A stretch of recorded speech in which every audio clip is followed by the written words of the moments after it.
এখন বাজে সন্ধ্যা 7:30।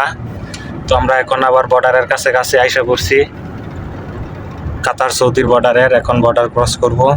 ওই যে সামনে হয়েছে বর্ডার, এরকম 3টা গেট আছে, 3টা গেট পার হয়ে যাইতে হইব। তারপরে এটা হইছে সৌদির বর্ডার, এটা হইছে সৌদির বর্ডার। যারা নতুন ঢুকবো এগুলা এই যে দেখতেছেন, এটা হইছে ফার্স্ট। প্রথমে আরো 2টা চেকিং গেছে, আর এটা হইছে দ্বিতীয় চেকিং। এরপরে আছে আরেকটা চেকিং। দেখতেই পারতেছেন গাড়ির কত জাম, এরা সবাই কাতারে ঢুকতেছে। এই লাইনটা হইছে যারা নতুন, আর এটা কিন্তু পুরান, ঠিক আছে। আর এরকম কিন্তু পাসিং আরো আছে, সামনে আরো 2টা আছে। এটা শুধু সৌদির পাসিং, মানে সৌদির যে বর্ডারটা, যে কাগজপাতি চেকিং পত্র হইব, এগুলা গাড়ি চেকিং করব। এরপরে কিন্তু আরেকটা বর্ডার আছে যেটা কাতারের চেকিং চলবো। আমি যে কাতারে ঢুকবাম হেডের চেকিং, যে আমি কাতারে ঢুকতেছি। দেখছেন বর্ডার গুলা, মানে চেকিং যে করে, দেখতেও জায়গাটা কত সুন্দর দেখা যায়। আজকে ভালো গাড়ি আছে, যেহেতু আজকে সন্ধ্যার দিকে আসছি, সন্ধ্যা রাত। কালকে যখন আসছিলাম রাত্রের, তখন 12টা 12:30 বাজে, তখন কিন্তু একবারে খালি ছিল, কোনো গাড়ি ছিল না। এখানে কিন্তু কোনো রকম ভিডিও করা মবনু মানে বোঝেন, মানে এই নিষিদ্ধ করা আর কি, ভিডিও করা কোনো রকম। তারপরও যতটুকু পারি আপনাদেরকে দেখানোর চেষ্টা করব। আমাদের কিন্তু প্রথম চেকিং হয়ে গেছে, এটা হচ্ছে দ্বিতীয় গেট, দ্বিতীয় চেকিং। এখানে অনেক চেকিং আছে।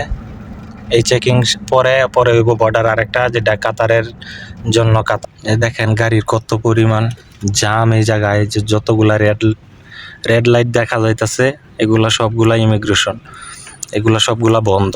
ওই যে গ্রিন যেগুলা দেখা যাইতেছে, শুধুমাত্র এগুলাই খোলা। এত জাম থাকতো না যদি সবগুলা ইমিগ্রেশন খোলা থাকতো।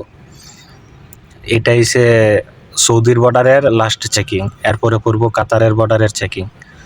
এই যে বর্ডারের তার দেখা যাইতেছে, তার কাটা এখান থেকে শুরু হয়েছে, ছোট ছোট। সামনে দেখতে পারবেন বর্ডারের তার কাটার বেড়া কত উঁচা, কত বড় থাকে। এই যে সামনের চেকিং আরেকটা, এখানে গাড়ি সহ চেকিং হইব, গাড়ি থেকে নামতে হইব, পুরা সবকিছু চেকিং হইব। এরপরে অনেকটা রাস্তা গেলে তারপরে পড়বো কাতারের যেই চেকিং আছে, যেই বর্ডার আছে। সৌদির লাস্ট চেকিং যেটা আছে ইমিগ্রেশন, এটা পাস করলাম, সবকিছু ঠিকঠাক আছে এই পর্যন্ত। এখন অনেকটা রাস্তা সামনে যাইতে হইব, তারপরে পড়বো কাতারের ইমিগ্রেশন, মানে কাতারের বর্ডার, কাতারের চেকপোস্ট। যে আমি কাতার ঢুকবো, এটার পাসপোর্ট সবকিছু, গাড়ি সবকিছু চেক করব কাতারের ইমিগ্রেশনে।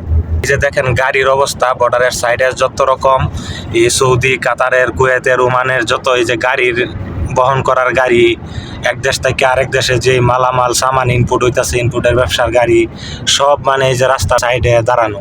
মানে ওদের কিন্তু বর্ডারটা পাসিং হইতে 2 দিন 3 দিনও সময় লাগে যায় এরকম। মানে গাড়ি কোন জায়গার, গাড়ির মালিককে, এবং গাড়ি কার মাল নিয়ে যাইতেছে, কোন জায়গায় নিয়ে কার মাল নামাবে, সবগুলা মানে ফর্মালিটিস পুরা করতে করতে এক একটা গাড়ি পাসিং হইতে 2 দিন 3 দিনও লাগে যায়। আমরা কিন্তু অলরেডি কাতারের বর্ডারে ঢুকে পড়ছি। এই যে অলরেডি কাতারে আসছি, সামনে আছে কাতারের চেকপোস্ট, ইমিগ্রেশন, কাতারের যে ফর্মালিটিস পুরা করব, ঠিক আছে। এই যে গাড়ির সিরিয়াল লাগছে, এনে কিন্তু কাতারের পাসিং হবে।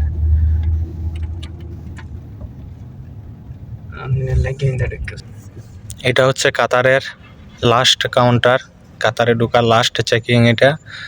এই চেকিং এর পরে সামনে গাড়ি চেক হইব, এখানে আবার পাসপোর্ট, আইডি সবগুলা চেকিং এর পরে গাড়ি চেকিং হইব, তারপরে কাতারের খোলা রুট।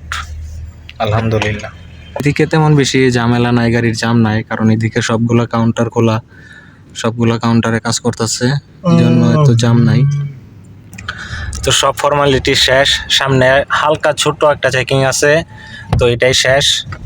এই ভিডিওর মধ্যে পুরা দেখতে পারবেন, পুরা ভিডিওর মধ্যে সৌদি কেন গেলাম, কি কাজ করলাম, বা বর্ডারে কিভাবে ক্রস করলাম, কিভাবে গেলাম, কিভাবে আসলাম। তো পুরো ভিডিওটা দেখবেন, আর পুরো ভিডিওটা দেখার জন্য সবাইকে ধন্যবাদ। সবাই ভালো থাকবেন, সুস্থ থাকবেন। ওয়েলকাম টু কাতার, এই যে এখানে লেখা আছে, এটা কিন্তু লাস্ট চেকিং ফর্মালিটিস। ওই যে লেখা আছে ওয়েলকাম টু কাতার, মারহাবা, ওয়েলকাম টু কাতার, ঠিক আছে। তো সবাই ভালো থাকবেন, সুস্থ থাকবেন। ধন্যবাদ পুরো ভিডিওটা দেখার জন্য। আল্লাহ হাফেজ।